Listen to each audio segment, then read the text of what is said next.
এতিয়া আৰু দলংখান নহলে আমাৰ অসুবিধা হয় নাও এখানে পাৰ হোৱাৰো কষ্ট হয় এতিয়া ল'ৰা ছোৱালীগিলা স্কুলত আনাৰো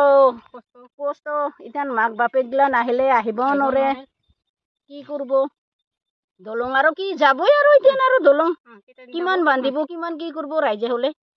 কিমান অসুবিধা এতিয়া আৰু পোনে জেঠৰ মাহ পৰাৰ লগে লগে যাবই পানী আহিলে দলং কেনে হৈছে ফুটা ফুটি হৈ গৈছে গাড়ী নিবা অসুবিধা হৈছে দুইজন মানুহ নহলে নৰে নিবা গাড়ী ইলেকশ্যনৰ সময়ত আহে কিন্তু ইলেকশ্যনত যোৱাৰ পিছত তাৰমানে এম এল এ আমাৰ তাতে আহে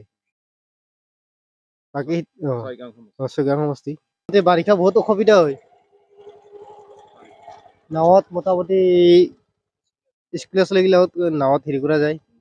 পানী বেছি হলে একজন দুজনকে পাৰ কৰা যায় এখনে আছে অসুবিধা আমাৰ যদিও জন্ম ঠাই হলেও তাৰমানে ৰাস্তা ঘাটৰ কাৰণে অসুবিধা এই দলংখন দেখাই পাইছে আপোনালোকে এই বাঁহে আৰু গছৰে বানা কিন্তু কোনো এটা চেঞ্জ হোৱা নাই কোনো পৰিৱৰ্তন মানে সলনি হোৱা নাই কিন্তু বহুত মানে কষ্টৰ মাজৰে চলা গৈছে আৰু এই দলংখন এতিয়া